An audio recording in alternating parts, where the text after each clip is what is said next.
રમેશભાઈ છે. હું ધોરણ 8માં અભ્યાસ કરું છું. તમને બધાને ખબર જ હશે કે આપણી શાળામાં ડીએસની ચૂંટણી છે, તેમાં મેં ભાગ લીધો હતો અને હું વિજેતા પામ્યો છું. જે વિદ્યાર્થીએ મને મત આપ્યો છે તેનું હૃદયથી ખૂબ ખૂબ આભાર અને જય હિન્દ જય ભારત. આભાર કરું છું. જય હિન્દ જય ભારત.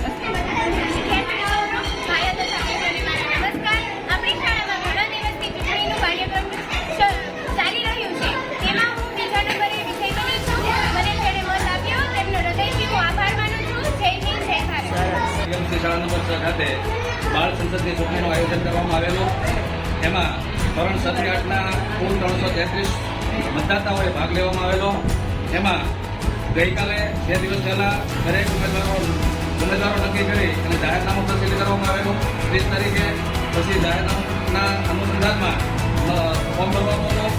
ઉમેદવારોના ફોર્મ ભરવામાં આવ્યા હતા, એજન્ટોના ફોર્મ ભરવામાં આવ્યા હતા અને પછી નક્કી થયા મુજબ ગઈકાલે બૂથની તૈયારી કરવામાં આવેલી અને એમાં પોલિંગ સ્ટાફ અને સિક્યુરિટી સલામતી સ્ટાફ, એમાં મિલિટરી સ્ટાફ અને પોલીસ સ્ટાફ અને ઉમેદવારોના બધા આઈડેન્ટિટી કાર્ડ બનાવવામાં આવેલા.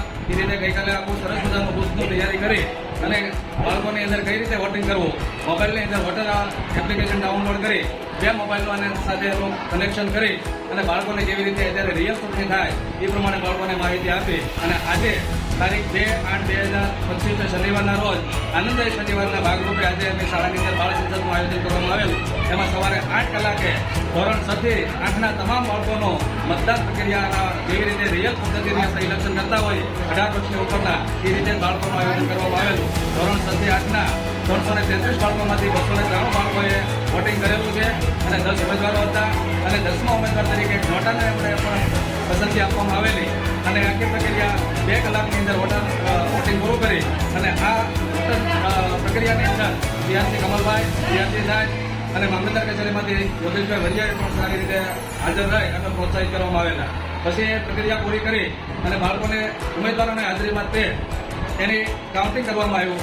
એમાં દરેક ઉમેદવારોને વિજેતા જે થયા એમાં સૌથી વધારે મત મેળવનાર આર્યન કરીને વિદ્યાર્થી હતો એ સૌથી વધારે મત મેળવ્યા અને મત મેળવી અને બાળકોની અંદર એક લોકશાહીના મૂલ્યોનું ઘડતર થાય, સામાજિક વિજ્ઞાનના વિષયની અંદર લોકશાહી શું કહેવાય અને લોકશાહીની પ્રક્રિયા કેવી રીતે હોય આ બધું બાળકોની અંદર તાજસ્ય અનુભવ થાય એવા પ્રકારની પ્રક્રિયા કરીને આજે શાળા નંબર 6ની અંદર સરસ મજાનું બાળ જે આનંદદાયી શનિવાર હતો એ સારી રીતે ઉજવવામાં આવ્યો. અસ્તુ જય હિન્દ જય ભારત.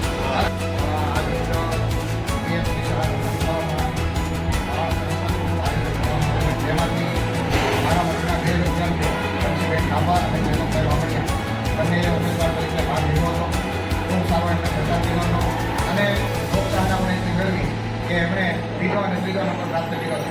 એટલે હું એના વર્ગ શિક્ષક તરીકે એમને અભિનંદન આપું છું અને ખરેખર લોકશાહી શું કહેવાય એનું તાદ્રશ્ય ઉદાહરણ આ ઉમેદવારોએ દરેક ઉમેદવારોએ નવા ઉમેદવારોએ વ્યવસ્થિત વિચાર કરી અને શાળાના દરેક બાળકોને 6 થી 8ના બાળકોને મત આપવા માટે પ્રોત્સાહિત કર્યા. 333માંથી 293 વિદ્યાર્થીઓએ મત આપ્યો એ ખૂબ સારી વાત કહેવાય.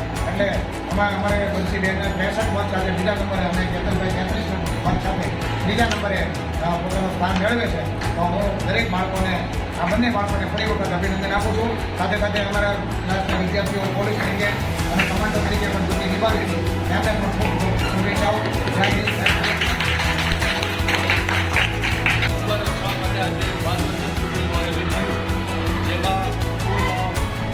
ઉમેદવારો હતા અને કુલ 333 મતદારો હતા. એમાંથી 203 મતદારોએ પોતાનું મતદાન કર્યું અને તેમાંથી એક વિજેતા અને તેની આખી કમિટીને ચૂંટી કાઢવામાં આવી. તો આ તબક્કે ધોરણ 6 થી 8ના તમામ બાળકોમાં આ જે સેવા ભાવનાની મૂળ જે છે એ ઊભું થાય તેમજ આ લોકશાહીનું મૂલ્ય તેઓ સમજી શકે તે માટે ધોરણ 6 દ્વારા આજની સિદ્ધતા તમામ સ્ટાફ દ્વારા ખૂબ સરસ આયોજન થયું અને જેવી રીતે આપણી અસર ચૂંટણી થાય એવી જ રીતે તમામ સુવિધાઓ ઊભી કરી અને શાળામાં વિદ્યાર્થીઓમાં લોકશાહી અને ચૂંટણીનું તાદૃશ્ય વાતાવરણ ઊભું કરેલ છે. તે બદલ શાળા પરિવારને મારા તરફથી આજે શાળા નંબર 6 ખાતે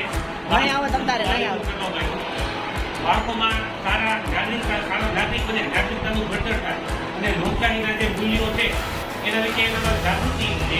એ માટે આખી જે પ્રક્રિયા છે એ રિયલ ચૂંટણીની જેમ જ કરવામાં આવી હતી. તે બદલ સમગ્ર સ્ટાફે જે મહેનત કરી, બાળકોએ મહેનત કરી, બધાને ખૂબ ખૂબ અભિનંદન. આવી રીતના લોકશાહીને મજબૂત બનાવવા જે વિકાસ કરતા રહો છો લોકશાહીને મજબૂત બનાવવામાં ફાળો આપો એ બધા તમે શાળા નંબર 6 ભણવા અમારી શાળામાં છેલ્લા અઠવાડિયાથી અમને આનંદમય શરૂઆતથી બાળ સંસ્કૃતિની કલામાં ચાલી રહી હતી. એમાં આજનો 2 તારીખની શનિવારે જે જીવનનો માહોલ જે થયો તે ખરેખર અદ્ભુત અને નિયત ચૂંટણી હોય એવો માહોલ જમાવ્યો હતો. જેથી કરીને શાળાના બાળકોને ચૂંટણી કઈ રીતે થાય, કઈ રીતની પ્રક્રિયા હોય તે તમામ માહિતી શાળા દ્વારા આપી અને આ ચૂંટણીનો જે વિજય બનાવવાની જે પ્રક્રિયા કરી હતી તેમાં શાળાના અને તમામ સ્ટાફ અને આવેલા મહેમાનો જે આમંત્રિત મહેમાનો આવ્યા તેમને ખૂબ ખૂબ અભિનંદન પાઠવ્યા અને અમારી શાળા મુલાકાત લીધી તે